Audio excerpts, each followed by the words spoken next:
जैसे कि आपको पता है जनवरी में जो है इनकम टैक्स का फॉर्म भरा जाता है, तो चलिए देख लेते हैं किस तरीके से भरा जाएगा।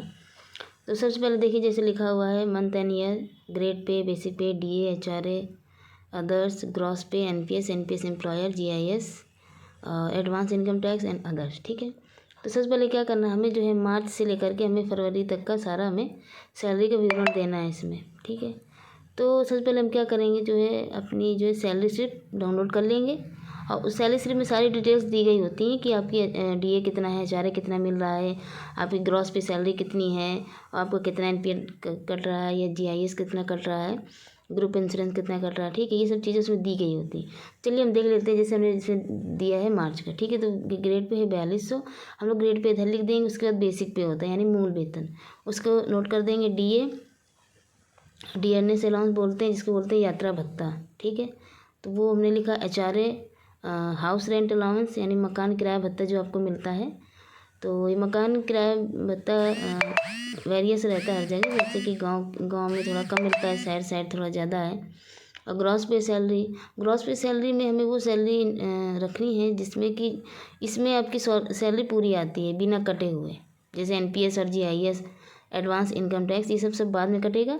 ग्रॉस जो पूरी सैलरी मिलती है उसको आपको यहाँ पे लिखना है। उसके बाद NPS अगर आपको कटा वो लिख दीजिए, और GIS मतलब ग्रुप इंश्योरेंस अगर 87 रुपये कटता है तो उसको इंडिकेट कर दीजिए, वरना अभी तो ये बंद हो चुका है। और एडवांस इनकम टैक्स जो है मार्च में नहीं कटा है तो वहाँ पर 0 रख दिया गया है। ठीक है, उसके बाद अप्रैल इसी तरीके से अप्रैल की, मई की, जून। ठीक है, इनकी सैलरी जो है इस तरीके से DA वगैरह HRA सभी रख देंगे। उसके बाद जुलाई की बात करें तो हमारा जो जुलाई में थोड़ा इंक्रीमेंट होता है, इसमें क्या होता है, हमारा बेसिक पे बढ़ जाता है। तो यहाँ पे देखिए, इसमें यहाँ पे बेसिक पे अलग दिया गया 38,700 दिया गया है। उसके बाद DA भी हमारा बढ़ेगा, HRA हमारा उतना ही रहेगा।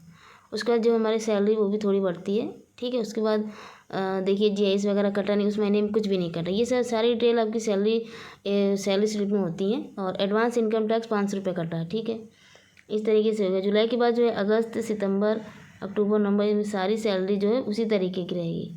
ठीक है, तो ये आपकी सैलरी स्लिप में सब कुछ दिया गया होगा, कितना क्या है, कितना ग्रेड पे, कितना बेसिक पे। ठीक है, आप लोग वहाँ से डाउनलोड कर सकते हैं। उसके बाद एरियर की बात करें, जो हमारा जो है 4% DA बढ़ता है जनवरी से लेकर अप्रैल तक का, वो देखिए आया हुआ है। और जुलाई से अक्टूबर तक का वो भी आया हुआ है।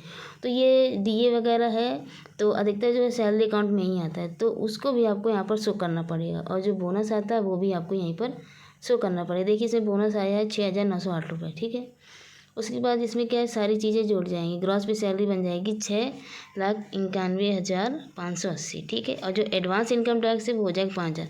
एडवांस इनकम टैक्स का मतलब ये होता है कि जैसे हमारा इनकम टैक्स अगर बन जाता है, जैसे 20-25 हज़ार बनता है, तो सरकार क्या करती है, पहले से ही 500 रुपये हर महीना काटती रहती है। इससे क्या होता है, जो हमारा लास्ट में है इनकम टैक्स का लोड नहीं पड़ता है हमारे ऊपर, इसलिए सरकार पहले से ही काट लेती है। ठीक है, किसी 1,000 कटता है, किसी 2,000 कटता है, इस तरीके से कटता है।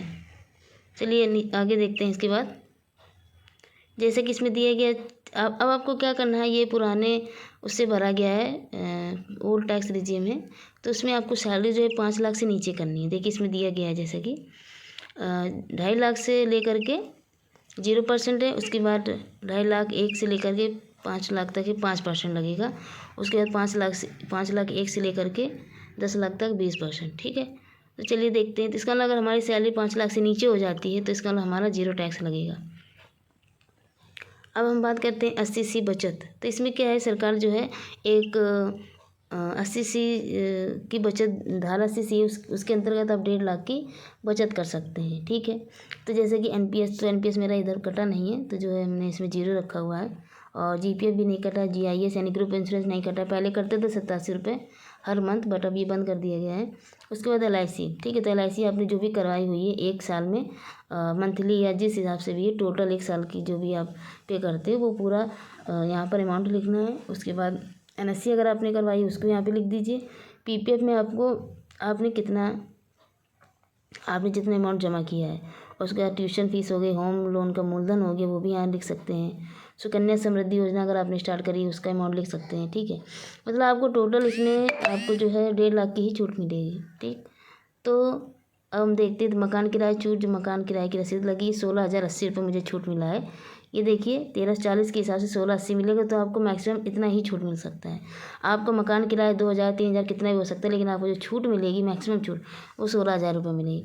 किसी किसी को 2280 मिलती है, 22,080 मिलती है, इस तरीके से। तो वो सैलरी पर डिपेंड करता है, HRA पर डिपेंड करता है, ठीक है। होम लोन पर ब्याज, तो होम लोन कुछ है नहीं तो 0 हो जाएगा। उसके बाद एक स्टैंडर्ड डिडक्शन मिलता है मैक्सिमम 50,000 का, ठीक है। तो ये ओल्ड रिज्यूम में है, न्यू टैक्स रिज्यूम में भी है, तो 50,000 का ये हो गया। तो अगर 16,000 और 50,000 जोड़ते हैं हमारा जाएगा 66,080 रुपये, ठीक है। तो जो हमारी ये ग्रॉस इनकम सैलरी है 6,91,580, उसमें इसको घटाएंगे तो आ जाएगा 6,25,500, ठीक है। उसके बाद यहाँ पे देखिए 80C की जो हमारी बचत है ये दी गई है 1,28,902, इसको भी हमें इसमें घटा देंगे सैलरी में, तो हमारी सैलरी बन जाएगी 4,96,598 रुपये, ठीक है। अब आपको ये पता कैसे, अगर आप सोचिए पता कैसे चलेगा PPF में कितना अमाउंट जमा करना है आपको, 60,000 50,000 कितना जमा करना है। तो बस आप ये याद रखिएगा कि आपकी सैलरी जो 5 लाख से नीचे आपको करनी है, ठीक है।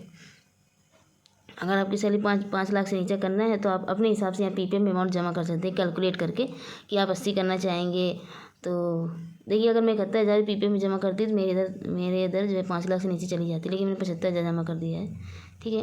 क्योंकि कभी कभी जैसे जो सेविंग अकाउंट है उसमें जो इंटरेस्ट मिलता है वो कभी कभी इंटरेस्ट ज़्यादा हो जाता है, तो वो भी यहाँ पर ऐड हो जाता है, ठीक। चलिए अब देखते हैं। तो अगर 4,96,000 है तो देखिए पहले 2.5 लाख से लगाएंगे तो 0, उसके बाद 2.5 लाख से 5 लाख के बीच लगेगी, 5% लगाएंगे तो 12,330, ठीक है। उसके 5 लाख से ऊपर है नहीं सैलरी तो 0। इस तरीके से जो टोटल टैक्स हो जाएगा 12,330 रुपये, ठीक है।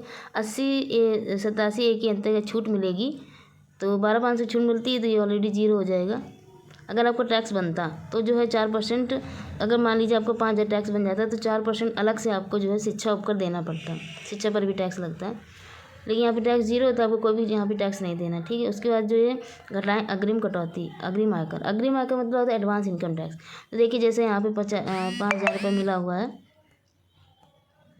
तो यहाँ पे माइनस हो जाएगा, मतलब मुझे ये वापस मिलेगा। तो ये कब मिलेगा, ये रिफ़ंड हो जाएगा, ये जब मैं ITR फाइल करूँगी तब ये मुझे 5,000 रुपये रिफ़ंड हो जाएगा।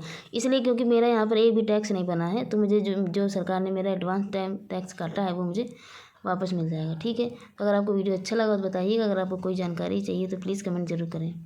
तो थैंक यू सो मच।